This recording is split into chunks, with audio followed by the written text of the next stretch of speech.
I'll read some of these names here in the chat. Maya Angelou, Ramona Mojica Ricaino, Toni Cade Bambara, Walter Brandon. Thank you so much, everybody who said these names out loud. And we hold this moment in gratitude and reverence as we continue with our conversation with book club. So this is our last gathering on this book, Corregidora. If folks finished all of it, great. If you didn't, also great. It's okay. We can start from wherever you'd like to start. Technically, today we're discussing the ending. So we can start wherever you guys would like. You know, Ron was saying a little bit earlier about how this was one of your top books and maybe not so much, I don't know, I would change a heart or not. Maybe, people. maybe a little maybe, bit. Maybe not. A little change of heart. Maybe it's my favorite 5/5 of a book. The ending kind of drifts a bit. It doesn't really drift, but it doesn't stay as urgent to me as the beginning of the book. I think all this time I hadn't read the book in 20 years at least. And I think all this time I've been focused on the slave master narrative as opposed to Ursa's narrative, and not really focused on all these other characters in Ursa's life, but also not remembering how sparsely Ursa is written as far as her dialogue is concerned, which I found troubling, looking at the way Gayl Jones just sort of crafted that character of Ursa. You know, looking back at it now, I still like the book and would still absolutely recommend the book. I think like in these times when so many people are these quote unquote woke times and so many people are gravitating towards nonfiction books to kind of like play catch up and be woke and righteous, I think there is a place for fiction in developing who you are as a reader and who you are as a person, you know, in this world that wants to see a better world. And I would recommend this book just for that, but it's not my top favorite book anymore. Okay. That's right. I mean, 20 years is 20 years. It's a long time. So I'm bringing a lot more reading. I'm bringing a lot more reading to who I am. Politically. Since I first read this like book. It's a different time. Yeah. So and it's probably more than 20 years because I know I didn't read it in the 2000s. So it's probably the 90s. It might be 25 years. Because I'm 30. Got it. Yeah. Okay. How about anyone else? You have, hey Tasha, we just began the conversation. We just finished our meditations and stuff, so right on time. So Marta, what you about to say? No, I was like, Tasha's in Target. I know you in Target, Tasha. Where you at? You in Target? Why you trying to blow up my spot, yo? I'm not in Target. I'm in Burlington because apparently I got the worst dye ever. Oh, and I know. I'm sorry. You better get a good deal, girl. I love your mask, though. There ain't no deals left. It's empty. I'm sorry, I'm distracting y'all. It's empty, y'all. Everything's gone. It's gone. I love being in this space. Hi, everyone. Hey, Hi, Martha. How you doing? Hey. I don't really have anything to add about the book, except I was really concerned as to why Ron really loved this book. I was like, what is that? Same here. Misogynistic. Every man hates every woman in there.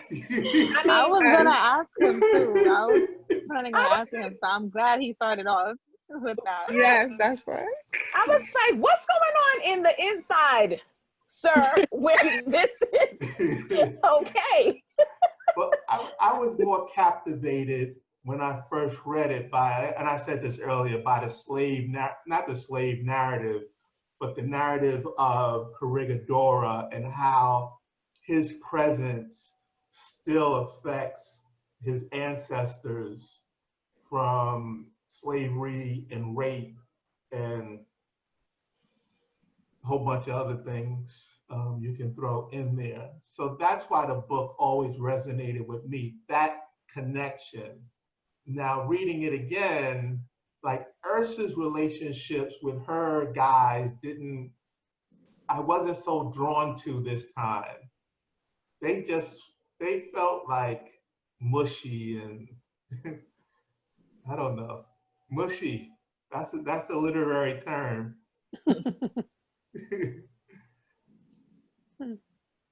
I mean, I don't know. The ending, okay, stop. Do people care if we talk about the ending, like literally like the last page? Yeah, talk about what you want. Yes, please. Yo, talk about it. Talk about it. I Because was like, what? why? Why are we talking about? Okay, I'm just gonna say it. So Why does it have to be about? Like, I was like, wait, what? He came Like, swallowed. I was like, all right. like yes, it was. And he's like, oh, you ain't never did that before. Like, and then I'm like, okay, so why? And like, what is she thinking? Why? I just kept asking why. I think that was, now she doesn't go through with it, but there's references to her biting his dick off. And I think it would have been great if she had done it. That would have made a fantastic ending. Yes, I agree. was waiting for that. I was like, oh my gosh, where they were going. Lorena Bobbitt. Like, okay, good. But I also think it's indicative of everything that happens to Ursa. Like nothing is finished. And like her marriages are really short, her friendships, she has no lasting friendships. She goes back to, or she is with Mutt. And she hasn't forgiven Mutt, so, but she's still attracted to him. It almost feels like she wants to take vengeance, but she doesn't have the courage to go through with it. And I kind of like that she didn't bite it off, because you can't bite it off and end. Like it's just too much going on. we need more chapters after that, and she gonna bite it off. I don't think so. I would have been like, wow, that's an amazing feminist statement. Like, you okay, could, absolutely, yeah. But didn't bite it off. Then she could have ended it with her description of, you tear into the skin, and then ended it there, and that would have left us wondering. Oh my god! The book has worked me. She said you tear into the skin. I mean, I don't disagree. I don't disagree. Y'all sound like Silence of the Lamb. What is it saying? It rubs the lotion on his skin.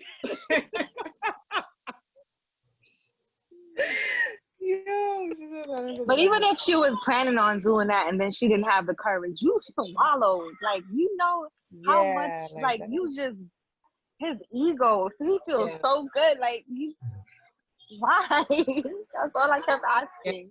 I didn't need to know that. I mean, 20 years. Do you know how many he has probably messed with since then? And you go and do that and get lockjaw? That's what should happen next. Then she got lockjaw. Oh my God.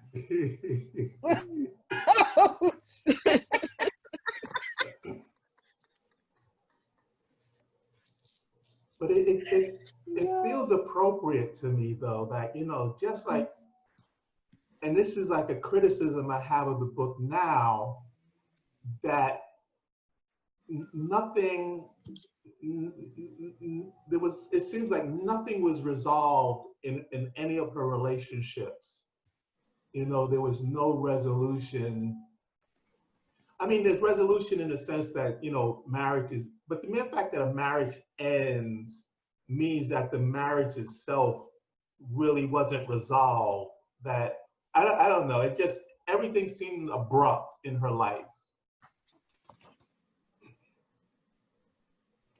What did you think about? I don't know about this book, y'all. This book right here, you know, that whole swallow part, I was just like, am I reading a new book? Like, is this a whole another book? Because, like, there's parts where, you know, she's describing more about Mutt and how he was jealous, whatever the case may be.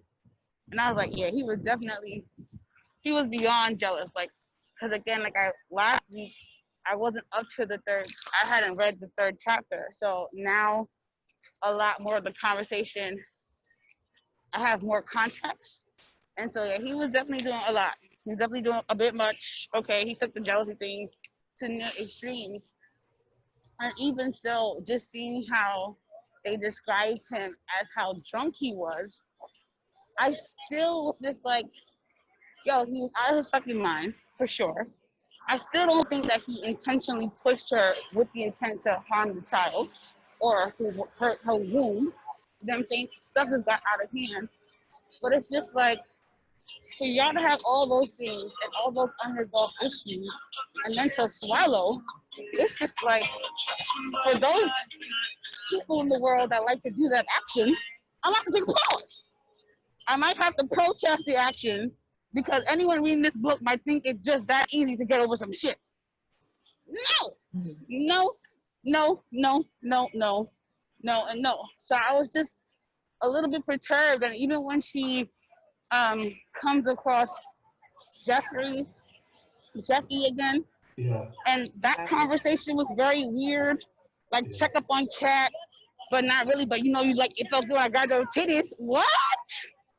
Like, where do we do that? Like, where do we do that? It just seems, because when we were having discussion last week, we had all of these different ways of thinking about how maybe Jeffy was young, not sure, testing the waters, like unclear on how to like be consensual, you know what I mean? And Kat may have been reprimanding her or telling her like that's not how you do things. And then it was just like that conversation was like, it made it seem that she was very well aware that she didn't give really a damn whether or not Ursa consented or not or was okay with it. And then kind of threw it back in her face, was like, yeah, you know, you like that. I don't know. This book right here, woo, it's a lot.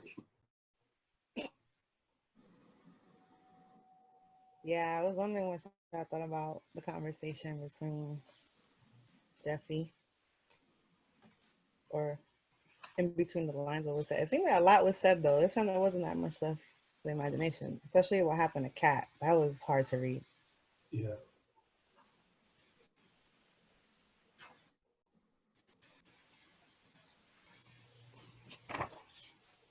It also feels like, did that happen to Kat because she's like a lesbian? I don't know what they would say her sexuality is, you know, in this time, but like, did the author like punish the character? That it seemed like she just like punished like the, you know, like, as, because queerness and like sexuality and like even like the memories of the grandmother and stuff about like the fanning between the legs, there's like, and you know, knowing the context that this writer, you know, she is, or like her partner is extremely homophobic, you know, knowing that context, you know, when reading this, it does feel like the characters that were quote unquote sexually deviant or out of the norm or whatever had these extreme things happening to them. It's very yeah, so like Kat, her scalp basically got ripped off in the factory when she was working, and then I guess,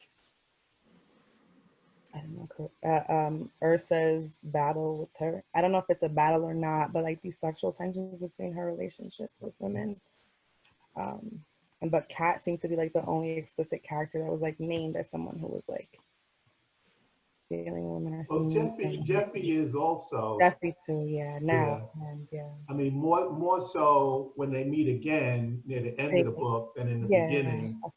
Now she's definitely out. Jeffy is. Yeah.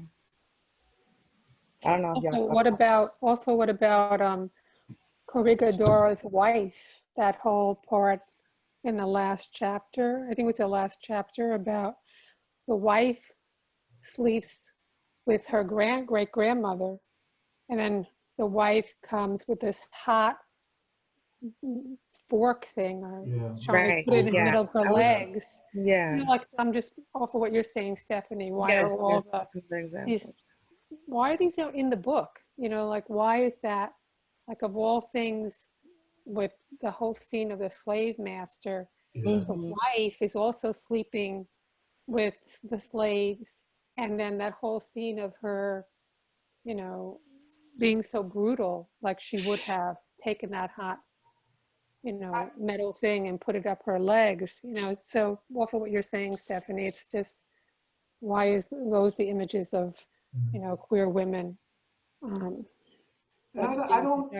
don't know if Corregidora's wife is queer, or if she just wants somebody to sleep with to physically sleep with, literally sleep with in bed with her. You know, I don't know if they're suggesting that they're sleeping as in a sexual or intimate relationship, or if they're just in bed together sleeping. Literally, you know, because there's no indication that Corregidora's wife is not rich. I don't remember that she is queer or lesbian. She may somehow. That's what I got from it. I mean, when they first described it, somehow that's what I got from it. But I'm not sure. It's not that. I don't think that she identifies as queer, but that was one of his things that he liked to see or like do or watch. Like he was like he positioned it that the women slept with him as well as his wife. Like it kind of like got him off or whatever. And even to add on to like this deviance, I had an issue with like the colorism that came up, right? When he was just saying, no, nothing dark is gonna come in. No niggas gonna have this pussy. You know what I'm saying? Like, even if it's a light-skinned nigga, like, I was just like, well, excuse me? No black. And then this idea of like when they were describing how he was like groping her pussy, like he was just like just grabbing on her, it just made me think about 45. You know what I mean? And like this actual visualization of this possession and like the whole, and he talks about like this examination and like nothing black can be inside of you. And even how Ursa's like the mom and the grandma were just talking about, even he didn't like her because she was lighter than the great grandmother. You know what I'm saying? As another way to like separate them, even in the trauma. I thought that was just, it was very clear. Like the blacker you were, the more there was a fetishization around that. And then also like that was for his own pleasure and not for anyone else to enjoy that.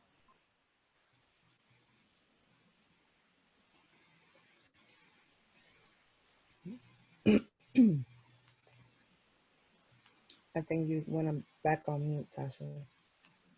Oh yeah, I was done. Okay, yeah.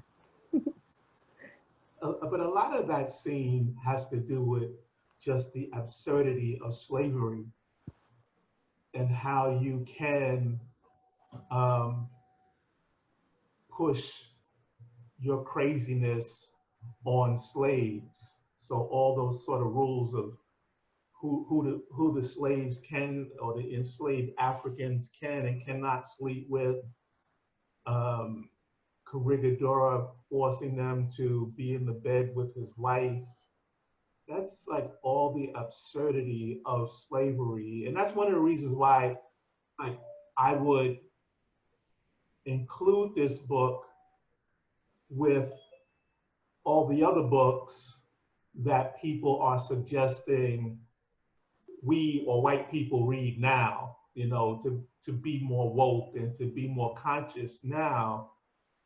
like I also think we have to find a syllabus of fiction books, because it's not just about reading White Fragility or the New Jim Crow, but it's about changing the way you read for the rest of your life, and not defaulting to whiteness and reading reading your white people from European countries. This is your history, and you should read about it, whether it is fiction or nonfiction.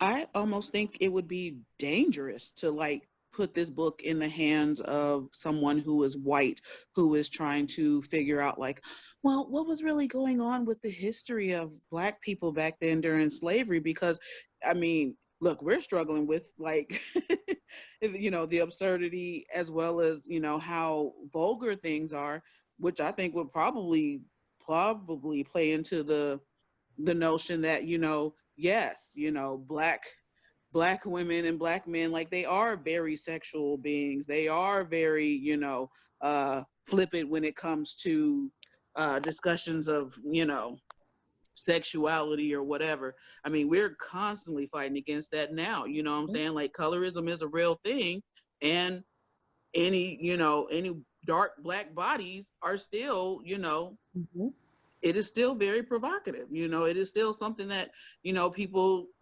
fetishize. I don't know if I want them to read this. I really don't. Yeah, no, I hear you, but I think white people in general should just be more well read and reading a wider variety of books than they read now.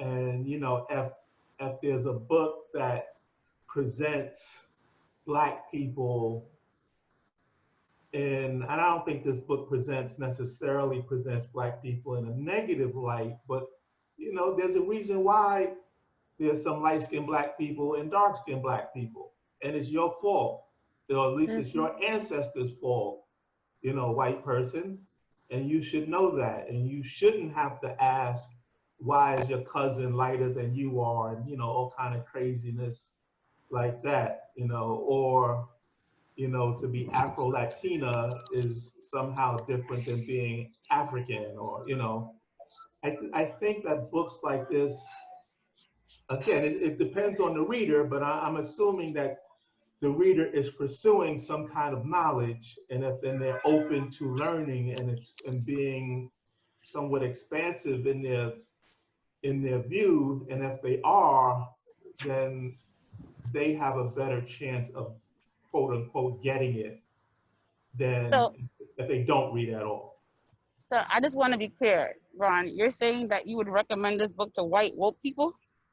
I would recommend this book to people who are seeking knowledge and truth. Not like, here, read Corregidora and you'll have all the answers.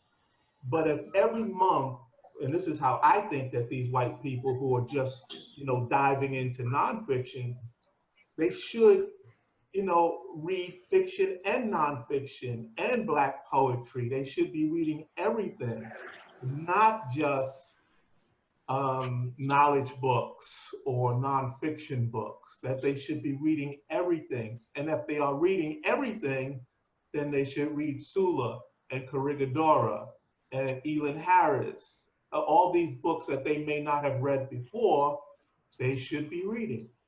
Yeah. So I asked that. So as part of a syllabus, yes, they should be reading Corregidora. So I asked that only because, and I'm going to piggyback up with Tasha, that I feel like, first of all, Black sexuality is already complicated and nuanced to begin with, right? And it's highly stigmatized. And so because this book was so densely like inundated with sexual content, I don't think, you know, particularly that would be the best thing. In that I just find like I don't want people to learn about us through explicit explanations around trauma, right? If you want to learn about that, read The Daughter Stone. Talk to Fila. That's fine. I'm not saying start here. Okay. But I'm just advocating that white folks read more books, a variety of books. See me clapping my hands, I'm serious. That they read a variety of books, you know, that expands who they are as quote unquote Americans, as quote unquote descendants of this slave system, as quote unquote colonialist Europeans, woke people, people who consider themselves well read but don't read anyone other than white authors. So that's what I'm saying, that there should be a variety of books that people read. And I'm not concerned about how they will filter Black I also agree on sexuality. that. Go ahead, whoever was talking, go ahead. Alyssa. Sharon? Oh. Oh, I'm sorry, was it Alice, Alyssa, or Sharon? The one. Okay. I haven't had Sharon? anything to. Hi. Hey, I Sharon. read this book when I was probably in my 20s, and I can't find it now. But I think that I agree with you, Ron, wholeheartedly. I think that we are veering off into very dangerous waters when we start becoming so concerned about the white gaze. I have no interest in how they see us, and we already know how they see us. We are not the only people who are sexualized. This book, Corregidora, she was begat, and her mother and her grandmother, by a plantation owner. So that doesn't really say anything about her and her grandmother and her mom to me. It speaks instead about the plantation owner, the man who owned them, who had rights to their bodies. So and then I heard someone go from, somehow the segue went from us being sexualized to colorism. And colorism is another demon that we are constantly fighting with amongst ourselves. But they're not the same. They're not the same demon. Colorism and being fetishized or objectified, those are not the same issues. And I think we have to be very careful when we mix apples and oranges. But I somewhat disagree with that. Colorism is I agree. a direct descendant of white having a level of privilege and value that we carry with us now. And chasteness, whiteness being close to chasteness. The lighter you are, the closer you are to being chaste. Black women, dark skin. Yeah, and I understand, but yeah, and I understand that too. But what I'm saying is, like, there is a correlation between the two. That's not apples and oranges. Dark skinned people are living with that as a reality, that the darker they are, that they do not deserve respect when it comes to their sexuality. Exactly, but I understand the root of that. And I think those of us who continue to practice colorism and continue to pass it on to our children and our grandchildren, then we are also responsible for continuing it, for allowing it to perpetuate itself. It's also a form of self-hate. It breaks my heart, the implicit bias that we have against each other. I understand the root of it, but at some point, we are responsible for breaking those chains, for teaching our kids, the light-skinned ones, the dark-skinned ones, the medium-complected ones. We have to let them know that they are beautiful, that they are worthy, that they have value, no matter the amount of melanin that is in their skin. That's my opinion.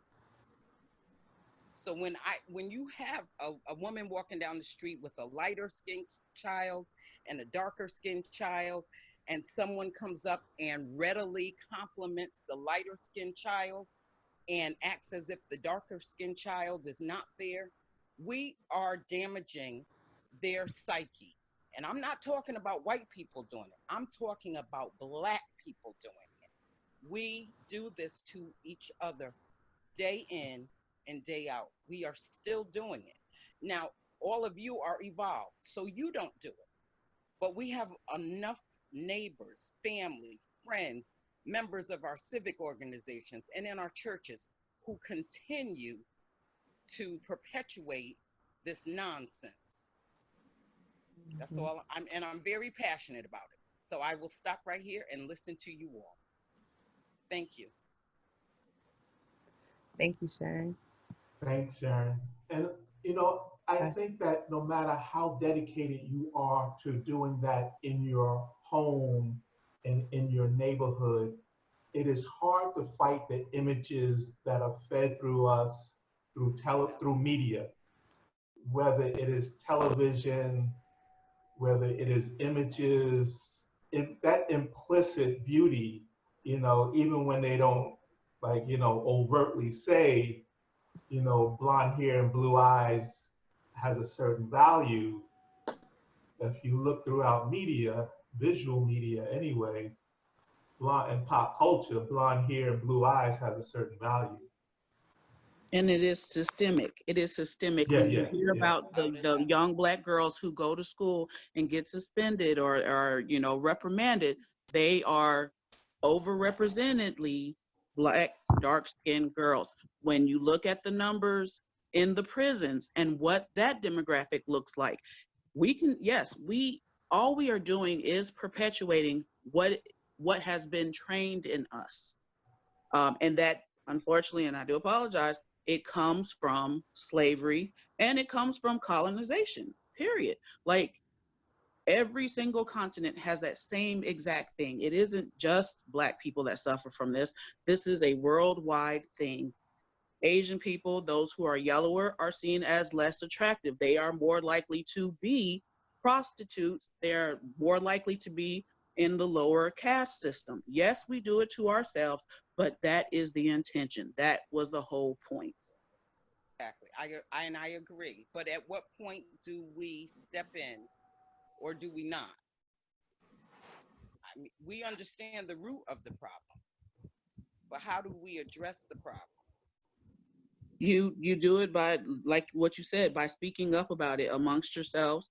We do it by and it's hard to call people out on that sort of thing. I mean, how do you you know what I'm saying? Like, and I'm just as passionate as you are. I am the darkest child of my mother. My mother is light skinned. My two brothers are light skinned. I am dark. And so having people come to you and say, "Is that your mom?" You know what I'm saying? I'm like, I thought she was, but now you got me questioning. I don't know, But you know what I'm saying? So like it literally is, like you say, being able, but first you have to see, you know what I'm saying? You have to be able to see out in the world and see the things that people do and know that it isn't just us. It isn't something, do we use it to weaponize each other? Yes, it is. We do, you know what I'm saying? But like, the bigger picture is important for a reason. I understand that it's in all cultures. I had an Egyptian teacher who said at home she was considered a professor. She was considered brassy. By no means would we call her dark skinned, but when you looked at her, you could see she was a person of color. So I understand that this is a worldwide, I don't even want to call it phenomenon, but it is something that we struggle with. And I think we all understand the roots of it. So we have some comments here. So yes, so we have some, here we go. Heidi said, especially grandparents. Martha said, then you put that motherfucker in their place. Then there's here, Tasha said, which yes, around like if someone's publicly practicing colorism. Tasha, my point is that it felt like the author was perpetuating that trope around colorism. Hear you, Tasha, Cleaver. What do folks feel about May Alice? May Alice was a hot one. What are the kids sipping on? The boys at the door. Yeah, they're What were they saying? Okay. So yeah. I mean, yeah, go ahead. I don't remember which boys at the door. Ron, what book did you read? What book did you read? I'm starting to get concerned. I'm starting to get concerned. When they was at the back door and they were like, yo, let me put something inside you real quick. Like, say what now? Like, yeah, that's Ursa's house. crazy. You know what I'm saying? Like, that's crazy. I was like, what are they sipping on? What year was this book written? 75. It came out in 75. 47. It was just. So it's probably written. But it's set in 47 around that time. Yeah. Mm-hmm. So it was just like, for me, you know, because I used to teach, I used to do like sex ed workshops for some of my students, some middle school, some high school. And I was just, for me, what was shocking, it was just like, I overhear these conversations now. And I'm like, damn, but it was just so weird and visceral to hear that in that particular time period. You know what I mean? It was just like, well, I can speak for myself. When I talk to like barely my mom, but sometimes it's like, oh yeah, you know, there was like more of these subvert flirtations, but not these straight direct. Let me just put something inside you real quick. What? I was like, where is that, yo? Where they do this at? Yeah, so like, I mean, to this day, I feel like that's like catcalling, like how people just be in the streets just harassing, you know, femmes. You know, and I think that, what was that? I read something today that like even, and this has like been, I guess, like an internal joke. I mean, like the pandemic didn't kill the patriarchy in many ways. Like the catcalling still happens, even though you have a mask on, gloves, a hat, sunglasses. You can have a garbage bag on, and you'll be walking on the street, and you'll be guaranteed somebody's be like, "Hey, bebecita," whatever the fuck people be saying in the streets. Is like, I think that's when I saw those parts in the text. Was she makes it a point to write a lot of that in, like even the scene with Ursa at her job, where there were people who would harass her at the job, and like she needed to get like a bodyguard to like usher the stalkers or the harassers away. Like this is a topic that does come up a lot in the book, and I think it's just written to, I don't know, it's disgusting, you know, but like it's very much today too. And they may not be saying those words exactly, like, let me put something in. I hope no one ever hears that ever in their life when they're walking on the street to get something from the bodega. But like, you know, it's very real today. I think, what did y'all think about that part? There are other parts too. That she writes that in about like harass. It reminds me of like hearing the men talk like that. It reminds me of Ma Rainey and Bessie Smith. Like, you know, if you go and listen to those what do you call it, the little records that someone's uploaded on YouTube, it was just as raw, if not more vulgar. And it was like, you know, and you can kind of tell, you know, when you listen to blues or some of those songs, like they might have switched the words around, you know what I'm saying? Because I mean, we can use like the more simplistic version of rock and roll now. You know, it's not a genre. It was sex. It was fucking. It was, you know, you know. And so I wasn't shocked at reading that because I know it was happening. Even though wasn't there a little bit of vulgarness in their eyes were watching God, a touch of it. But I do know too, you know, around that time, like respectability was a huge thing, you know, because they didn't want, you know, the white people thinking, here we go with the white gays, of course, you know, but they didn't want them thinking like that they didn't deserve respect too. But yeah, they were filthy. But that part was a little creepy to me. You know, I felt I have to come back to that. But yeah, that was my part on that.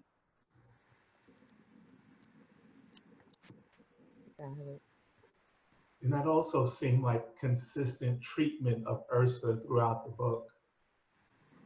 That almost all the men sort of disrespected her verbally, or if they didn't, she thought they would.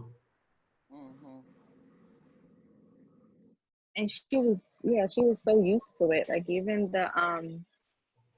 the guy, when she was singing towards the end, that told her like, "Oh, you look like you got some good pussy," and she just looked at him like she wouldn't even curse him out. She wouldn't say anything. It's like, and she still, you know, was cordial, and even said she would go to visit his spot where he sings at. Like, it's just normal for her.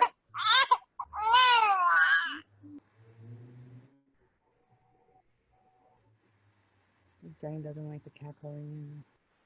It makes me think about what we've talked about Toni Morrison when we read Sula, you know, like, and she very specifically talked about, I'm not writing for the white gaze. Right. You know, I don't care. I'm not writing characters that white people, I just don't care about white people, what they're going to think or how they're going to see it. I'm just writing like the stories about Black people and how they've lived their lives. And so, and then we know that, you know, Toni Morrison was Gayl Jones, his editor on this book, and the influence. And so it felt very similar to me. Like, this is ugly stuff. This is not nice stuff. That's how people live their lives. And it was, you know, making a decision, seems like very intentional decision, like not to write for the white gaze, not to cover things over. That's what I was thinking just now off of the conversation. Mm-hmm. Oh, like, I'm sorry. Oh, sorry. I remember feeling like there were some parts in the book where I remember feeling like filthy, like physically filthy, because that's how the descriptions, that's how the treatment of the women, but I understood, like, I wasn't surprised, but it just kind of like brought those like things that, you know, like secrets that happen in families that no one talks about. And then you have that one person that comes out and it's like, no, this is like, let's not keep this in the dark anymore. This is what happened, you know, such and such's uncle raped such and such. And, you know, but sometimes it gets tiring to hear that. But the reality is that is a reality of the, I don't know if I should be saying like culture but that's just the reality, right? So, but I just remember feeling like dirty during some of the, and like, I didn't understand why they kept talking about a hole. Like, why I would rather have them called it a pussy, you know, like, or something to that effect, right? A vagina, whatever. I was even, I didn't mind when at some point, somebody called her a cunt. And I was like, okay, I'd rather that than say hole. Like, it just seems so like a dumpster. You know what I mean? Like, and that's the feeling that I was getting from the book. That it just reminded me of that because Tasha was saying about the Martin and the mom and how Martin, I was very surprised because I thought I was hurt by that storyline. Yeah. Say more, Martha, about being hurt by that.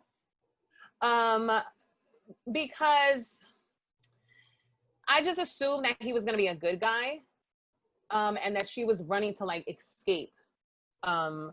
She was escaping to him, even though she wasn't saying anything, and you could tell there was like some sort of abuse happening with the mom too, because she didn't even want to like to talk to him. She didn't want to look at him, and then for him to treat her the way that he did because she got pregnant.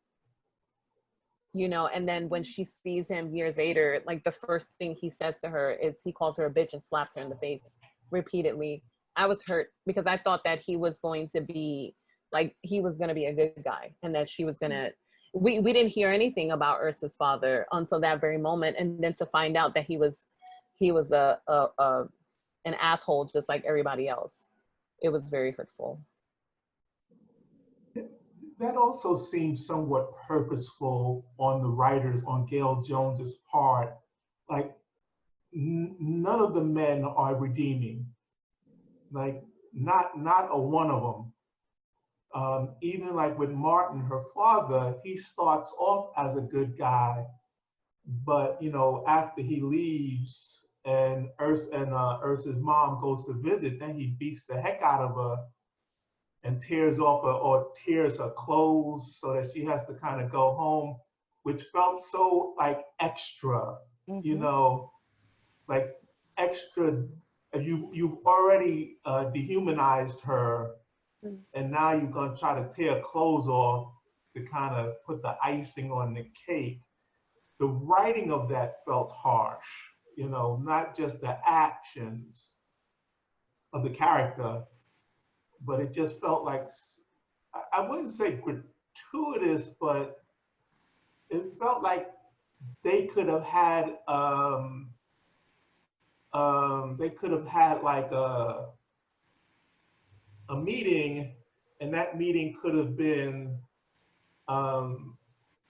not pleasant but not violent, you know, and to make this guy suddenly extremely violent and extremely like distasteful, it felt like out of sorts almost.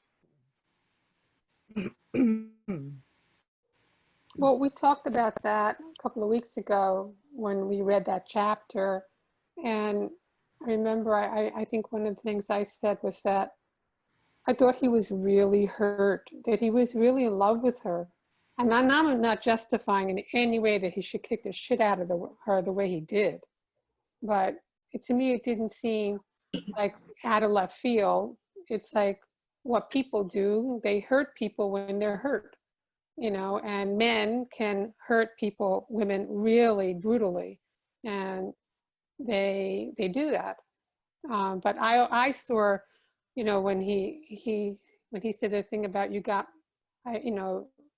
pregnant off of me, it came from hearing her mother and her grandmother, oh, like talking in the room, in the bedroom, and talking about, you know, the next generation, and you have to make the next generation, and all the stuff about Corregidora and all the rape, and you know, and we just have to, you know, keep the evidence. And you know, that was so much from the beginning of the book, you know, that whole, you know, narrative about, you know, we have to prove and be the evidence.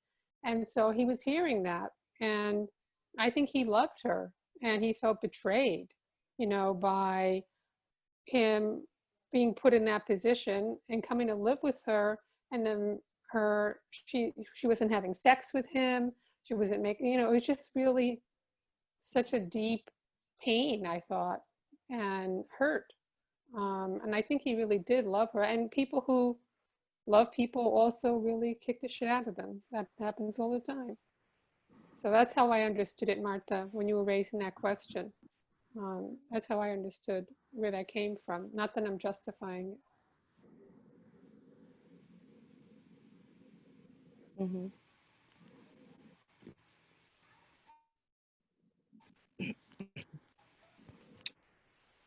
Angel kind of seems to be saying something similar. I think what hurt him was that it seemed like he was used only to produce a baby for Ursa's mom, that maybe she didn't really love him or want to be with him. I think the grands and the great grands had a lot of influence on the mother as far as having this dark man in the house, you know. So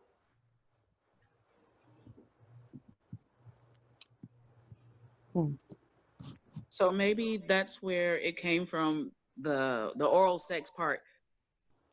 Maybe the ending was supposed to show that she did it strictly for pleasure, not for the generations, but because, you know, for whatever reasons, sex has had it for what do you call it, reproduction or whatever you call it.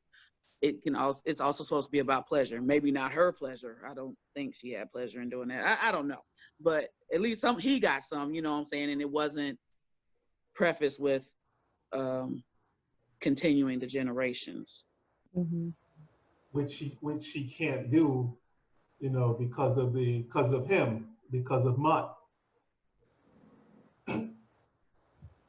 So maybe that's why the writer made it oral sex as opposed to intercourse, because of that same man, intercourse, at least in the life of Ursa, doesn't have the same value that it did prior to her hysterectomy, which Mutt caused, intentionally or unintentionally.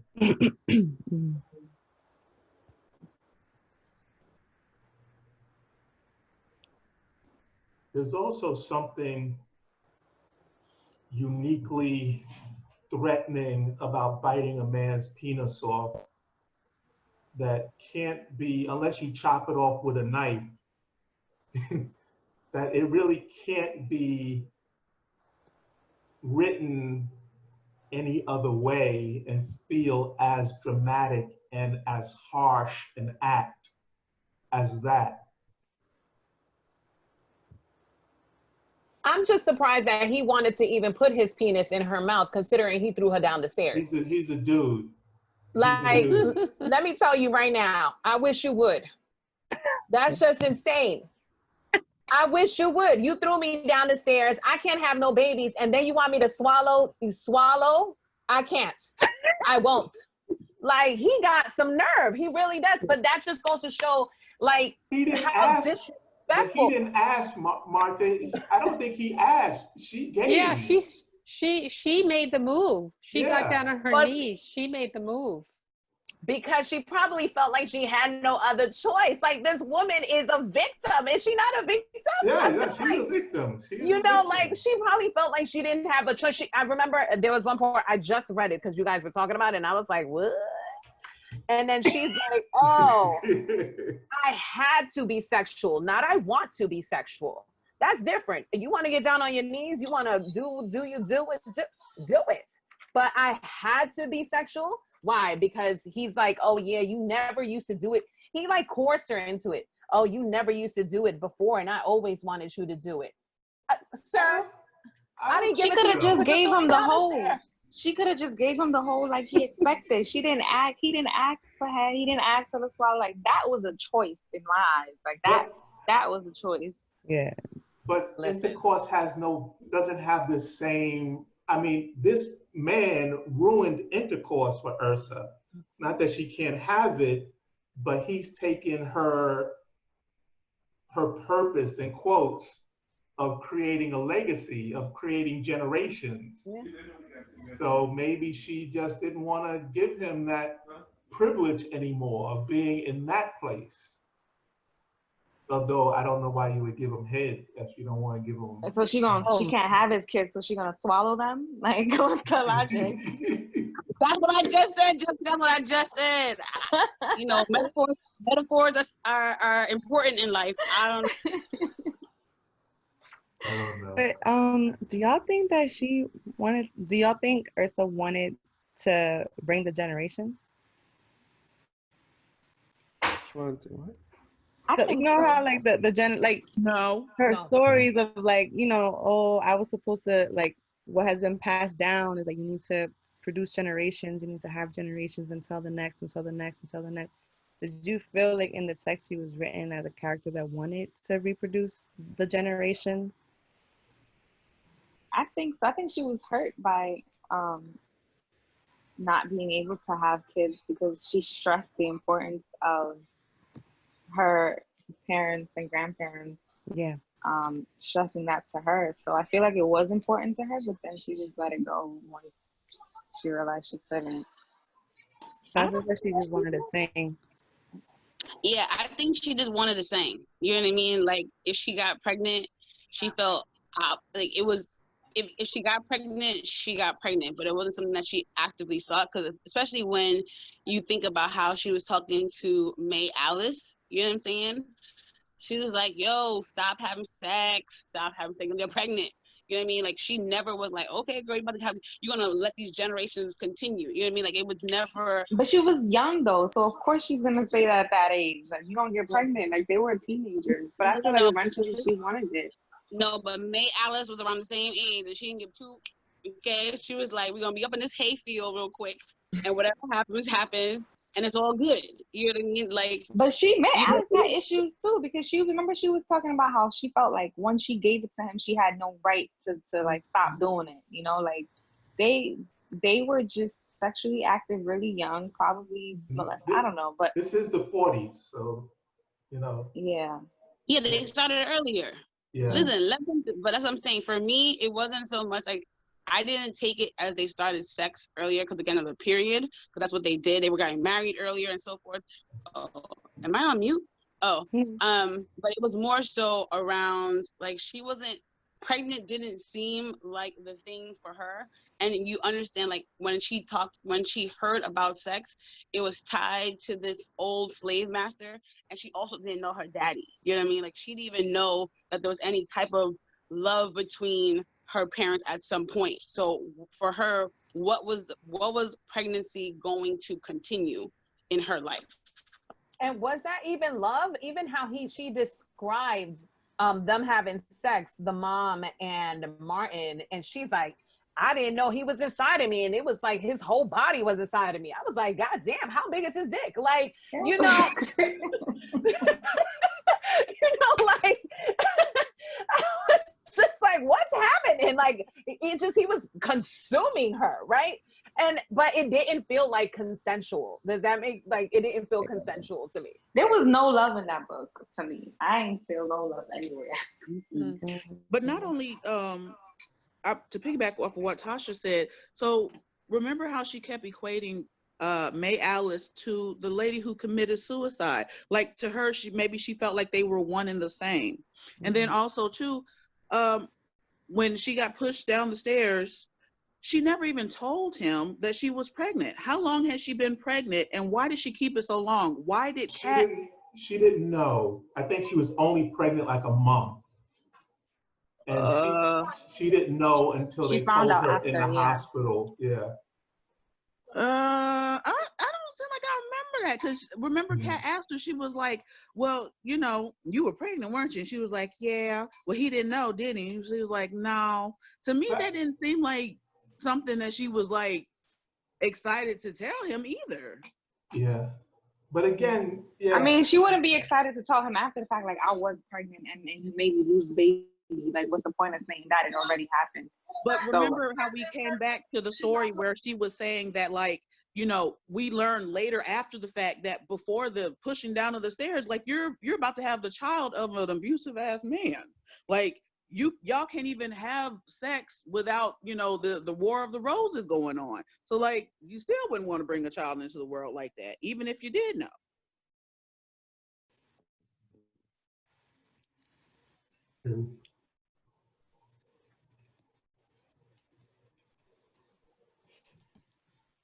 I guess I asked that question because I'm trying to understand, like, okay, so the moral of the story is like how it ends and the whole pressure to remember the generations produce generations. Like, is the character, I don't know, supposed to represent like what happens when you, like, I'm trying to understand like the emphasis of generations throughout the book, and then it ended this way. I don't know, and I'm trying to find the connection of remembering, and I guess having to, the focus on reproduction, specifically the focus on having to reproduce. And, you know, this is something that is a theme throughout, and the controlling of the reproduction, like, of Black women. So I'm just trying to wonder, like, what is the commentary on motherhood? What is what is she trying to say? They're playing tit for tat.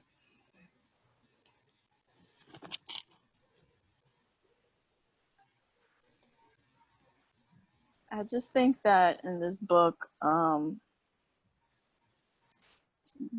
there wasn't a lot of conversation in regards of love. It was just more about sex and fucking. And even with Ursa, like, I don't feel like she had,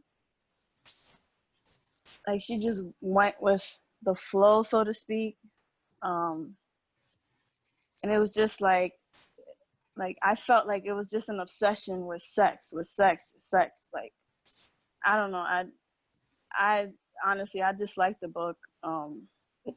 But I did find some interesting things about it. And I was thinking as well, like, I was going to ask Ron, like, why do you like this book so much? But now that I heard him you know, say his comments about it. You know, I can understand why, but for the most part, it's just an obsession with sex, and I feel like when she um, when she gave him head, and then in the end of the book, it felt like that might have been the only time where she kind of had a little bit of control when she was having sex, versus the other moments in the book when she was having sex with other people. I don't know. That's my thought on it. Thank you. Yeah.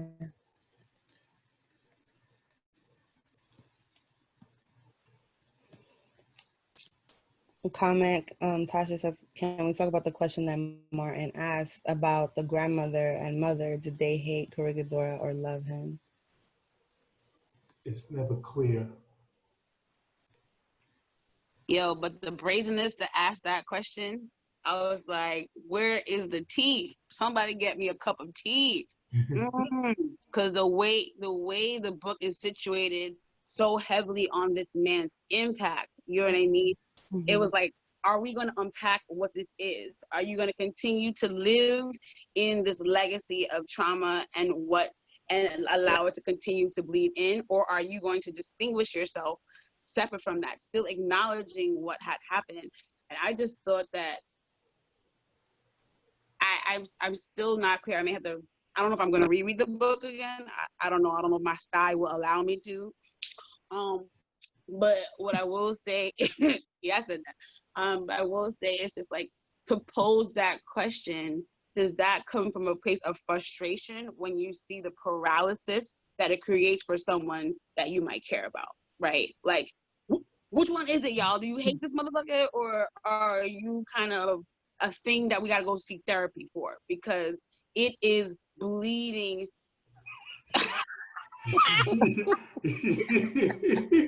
You know, you can be right, because it's nasty. It's nasty. Don't put that on me. Don't put that on me. Nigga, don't put that on me. I'm crying. But you know, I think we brought this up last week, a couple of weeks ago, that it's not clear whether the mother and grandmother love or hate Corregidora, but there is privilege in the skin color that they now have because of this slaveholder, that they may not love him, but again, I'm reading certain parts into it that, you know, these children of this white Portuguese man will now have lighter skin, straighter hair, and within a society, they will have beauty privilege. So on the one hand, you can say, yeah, he was the slave master and I hate him. But, you know, the results of that hate, or the results of those rapes, is now this sort of quote unquote elevated status because of your aesthetic. In that, particularly in that time in the 40s, where I would assume it was more valued than it probably is now. No, Rob. I was just gonna say real quick that one, I didn't read most of the book. Shout out to y'all who read the book. I feel like I got the great download synopsis, so I'll pretend I read the book. But what I did read at the beginning really impacted me, and it sounds like what kept happening in the book was talking about the generations. And I'm thinking about what Sharon had shared and what Tasha just shared about, like, inside of that at some point in the line, some of us then are holding the evidence of everything that happened, and what do we do with that? Because I'm hearing Sharon about, like, yes, we can understand the root of these things, but where do we progress? How do we, so once we have this because part of what it seems like what we saw is the detriment of when you keep understanding it and then you just get caught up in the cycle of it, as opposed to the pause. Like, how do we address that shit happened? All of that violence happened. How do we heal from that? That's one of the options. And then what do we create with that? Like, from that, we don't have to be in that all the time, because that level of violence is real. That's actually true. Most dudes are shitty in that way. even the nice ones. Like that's actually the fucked up world we're in. And that we could pretend like the disillusion is to not be in that reality. But I feel like part of that cycle is how to be in it. Like actually have your eyes open to assess, what are we gonna do with this? How do we be with this? Because Ursa's not unique, you know, and that even that name, the Portuguese one, for me really tied her to the diaspora, right? Like this happened to Black women across this region of the world, not just in the US, to Black women all over the world, really. But yeah, I was just thinking about that. Like, how do we, those of us, it feels like in this moment, we're the ones holding the evidence. So what do we do with that? Cleva, I just want to say on the side, I have been like, woke, what's up? Wokety, woke, brother, you woke as hell. I have said that separately, but now that he's showing y'all how wokety woke he is, I just want to give you a public shout out, bro. I need woke lessons, Cleva. I need woke 101. That's why I'm here. I get a lot of lessons from y'all. You know, what this reminded me of too, if anyone ever read Push, when she was like, I wanted, like, she was having sex with her father and she didn't want to like it, but she liked it. And that's kind of how this felt with Corregidora. I'm sorry, how do you say it? Corregidora? I don't know. Corregidora. I was like that's how I felt. Like it wasn't that they loved him, but probably they had no choice because that's all they knew. Their whole life revolved around him.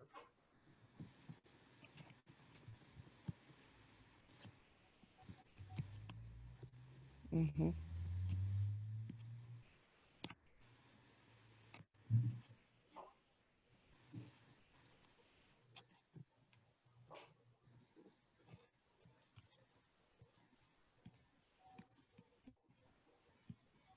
So Ron, you're never gonna say that in public again, right? That you really like this book. I am. I've been defending the book all night. This girl. Not as much as when we started. Oh my God! Keep it on the shelf. So Ron, what's your second favorite? So this is no longer my favorite. So the coldest winter ever, Ron. Like right. I would say what moved up. You know, the book that kind of took me down this path of being involved in literature, starting a literary magazine and all that, was a book called Billy by Albert French. And we gonna read that book. What you laughing for, Martha? We gonna read that book. No, she said, because Tasha's like, your next favorite is We Are the Animals. You didn't like that book, Tasha? He's coming for you, y'all. You didn't like that book? I'm not talking to you, Tasha. I'm not talking to you. Animals. Yo, I don't think Robert called me flipping books in the middle of Black Arts, Bronx Art Space. I'm not talking to you no more, Tasha.